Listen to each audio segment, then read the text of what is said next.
Assalamualaikum warahmatullahi wabarakatuh.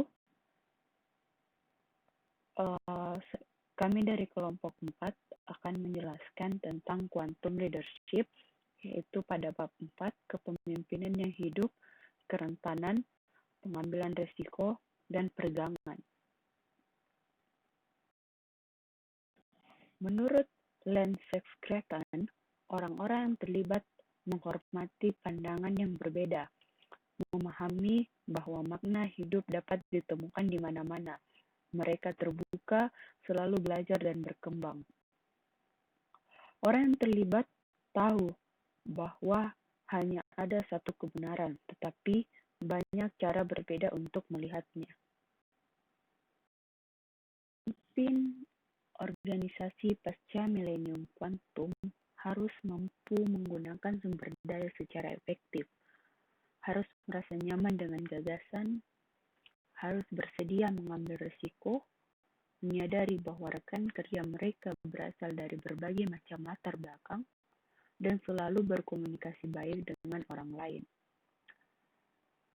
Mereka harus menggunakan strategi berdasarkan prinsip-prinsip kerentanan ini jika mereka ingin berhasil merancang sistem perawatan kesehatan. Di era industri seperti ini, para pemimpin diharapkan untuk memegang kendali, baik kepala eksekutif atau manajer kasus.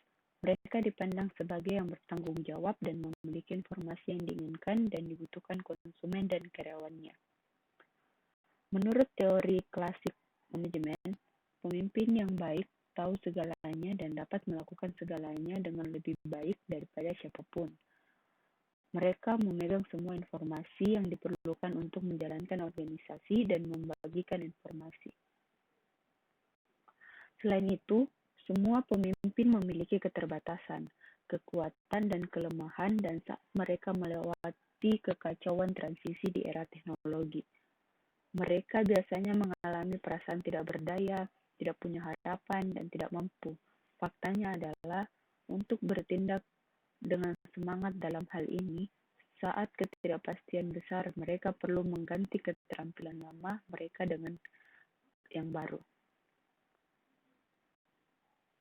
Pemimpin di masa lalu sangat berbeda ketika peran kepemimpinan pada dasarnya adalah satu komando dan kontrol. Di era milenium baru ini, para pemimpin menemukan diri mereka dalam lingkungan ketidakpastian yang besar. Dan untuk menavigasi dalam lingkungan ini, mereka perlu merasa nyaman dengan mengambil risiko, menjadi rentan, dan memperluas batasan-batasan pemikiran saat ini dan praktik saat ini. Mereka harus mampu melatih karyawan untuk mengembangkan karakteristik kinerja yang sama, melibatkan staf untuk bekerja secara kolektif dan menafsirkan peristiwa perubahan dengan cara yang membuat mereka merasa sangat penting untuk sukses.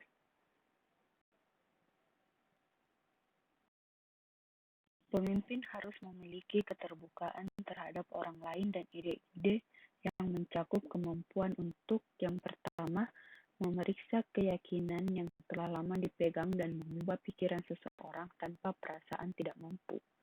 Yang kedua, mengakui keterbatasan dan kekuatan pribadi. Yang ketiga, bekerja dari identitas pribadi yang jelas. Pemimpin yang rentan mengetahui dan menunjukkan batasan mereka. Mereka mengizinkan orang dengan bakat yang tepat untuk memikul tanggung jawab dan tugas-tugas tertentu. Menurut pola pikir kepemimpinan, peran mereka adalah untuk menciptakan kondisi yang memungkinkan karyawan untuk memberikan kontribusi maksimum mereka dan sekaligus menikmati pekerjaan mereka. Kerentanan kepemimpinan bukan tentang kelemahan dan ketidakmampuan. Anggota tim dan kolega tidak ingin pemimpin menjadi lemah, sakit, atau merengek. Mereka mencari kekuatan dan kepercayaan diri, tetapi jenis kepercayaan diri yang memungkinkan seseorang untuk mengakui keterbatasannya dan tidak mempertahankan sikap kekebalan terhadap kecemasan, kelelahan, atau keraguan. Kerentanan kepemimpinan juga tentang menciptakan kontradiksi yang mendorong dialog yang aman dan sehat sebagai cara berbisnis. Sebaliknya, pemimpin yang bertindak karena rasa kerentanan cenderung menyendiri, memisahkan diri dari orang yang dipimpinnya, dan menghindari meluangkan waktu untuk diskusi yang bermakna tentang masalah yang kompleks. Tujuan pemimpin berperilaku seperti ini adalah untuk menjaga kendali atas situasi dan untuk menjauhkan diri dari dialog yang mungkin mengarah pada revisi tindakan yang mereka pilih. Karisma kepemimpinan juga itu patut dicurigai. Seorang pemimpin yang menunjukkan karisma hampir selalu menutupi kekurangan substansi. Karisma cenderung mengarah pada kesombongan jika pemimpin berhasil dan menjadi paranoid jika tidak.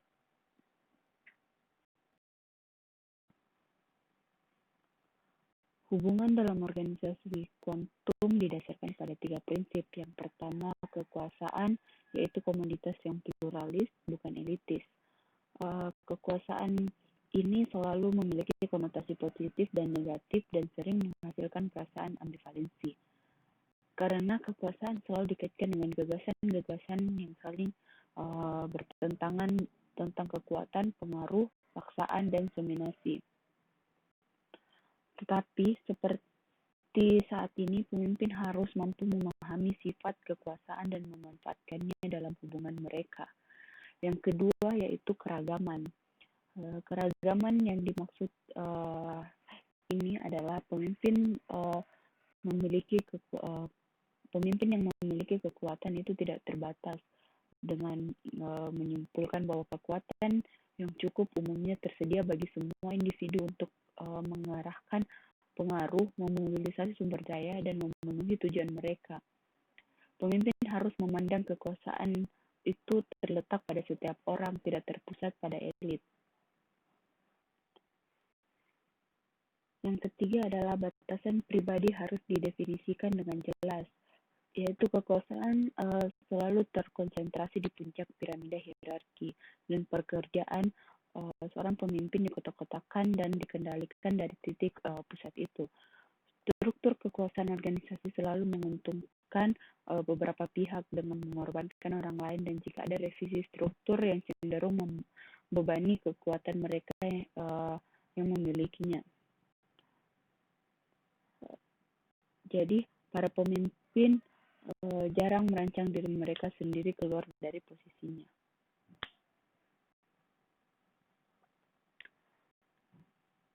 Jadi, prinsip-prinsip ini memberikan kerangka kerja untuk mengembangkan hubungan baru antara pemimpin dengan karyawan yang lebih efektif. Selanjutnya, ada 6 langkah siklus berkembang seorang pemimpin. Yang pertama yaitu menjadi rentan. Menjadi rentan yang dimaksud ini adalah pemimpin harus tahu apa kekurangan dirinya. Dia harus tahu, dia harus belajar kepada siapa. Dia tidak perlu malu dengan apa yang kurang dari pengetahuannya. Yang kedua adalah mengambil resiko.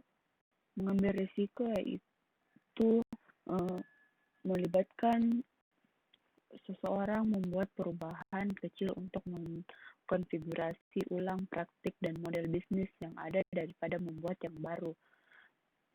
Pemimpin harus sedikit mengutak-atik dan dengan banyak keahlian memungkinkan kelompok kecil penyedia untuk membuat perubahan dengan tujuan besar dalam pikiran dan mengevaluasi perubahan secara efisien. Di samping itu, keterampilan penyedia diperluas dengan sedikit risiko bagi organisasi. Yang ketiga, meregangkan kapasitas seseorang.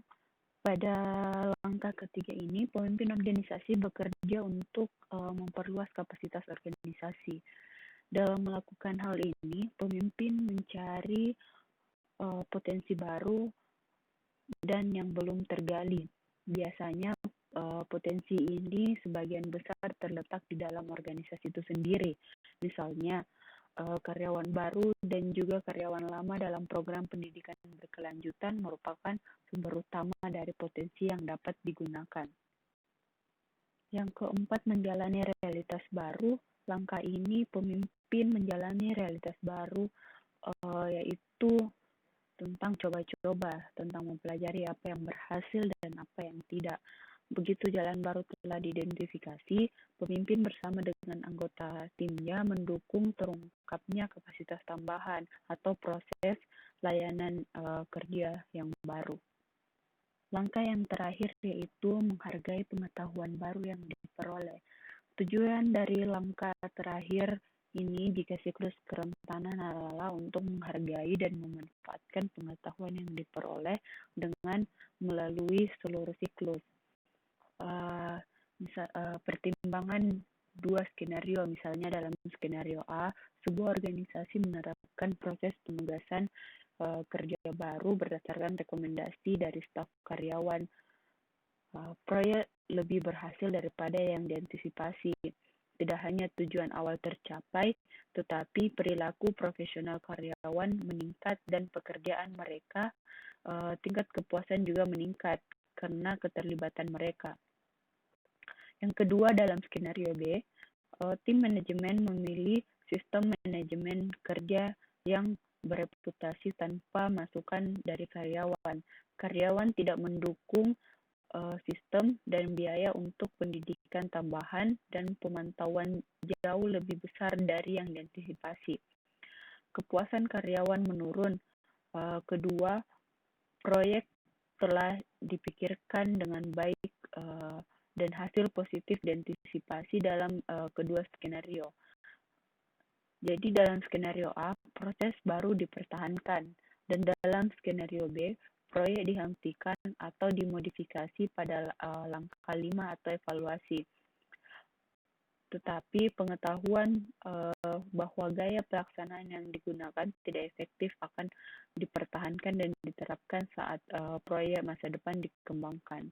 Jadi pemimpin harus selalu menghargai pengetahuan dari karyawannya atau dari dirinya sendiri.